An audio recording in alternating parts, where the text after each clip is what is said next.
যে ব্যাটারি চালিত ই রিক্সাগুলি আমাদের স্থানীয় সরকার মন্ত্রণালয়ের অধীনে সিটি কর্পোরেশন এবং পৌরসভার আওতায় আমরা রেজিস্ট্রেশনের আওতায় নিয়ে আনতেছি এবং সেখানে কিছু শর্ত দেওয়া হবে যে তারা যে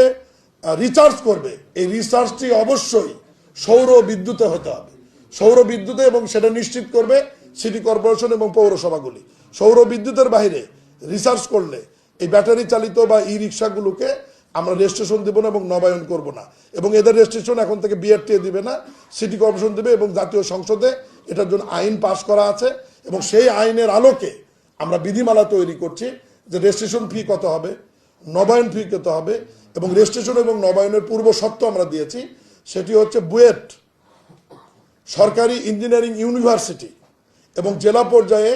আমাদের যে ডিপ্লোমা ইনস্টিটিউটগুলো আছে, আবারও বলছি সরকারি হতে হবে, এগুলো পলিটেকনিক্যাল ইনস্টিটিউট, সরকারি পলিটেকনিক্যাল ইনস্টিটিউটের আমাদের যে অটোমোবাইল শাখা আছে, অটোমোবাইল শাখা থেকে তাদেরকে ফিটনেস সার্টিফিকেট নিতে হবে, এবং এই ফিটনেস সার্টিফিকেট দেবার জন্য এই প্রতিষ্ঠানগুলো একটা ফি পাবে, এটাও আমরা নির্ধারণ করে দেব, এবং সেই ফির মাধ্যমে তারা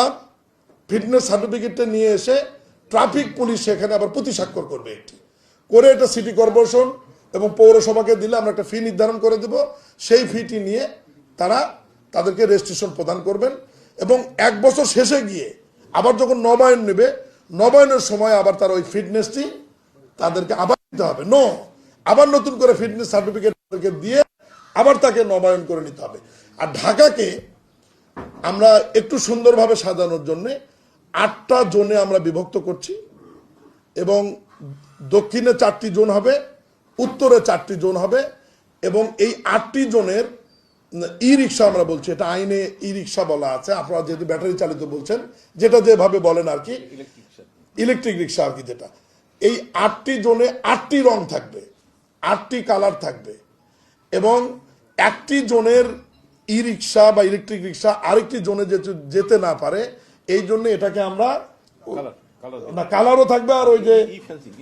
ই ফেন্সিং এর মাধ্যমে আমরা নিয়ে আসবো, জিও ফেন্সিং এর আওতায় এটা আমরা নিয়ে আসবো। এটা নিয়ে আমাদের অলরেডি ট্রাফিক পুলিশ, আমাদের সিটি কর্পোরেশন ইতিমধ্যেই 3 দিন আগে মিটিং হয়েছে, আমাদের বিধিমালা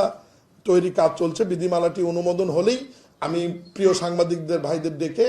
আমরা পুরো বিধিমালাটাই আপনাদেরকে দিয়ে দেবো, এবং এটা জরুরি ভিত্তিতে কার্যকর করবার জন্য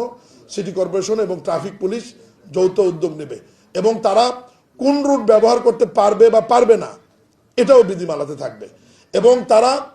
সৌর বিদ্যুতের বাইরে অন্য বিদ্যুৎ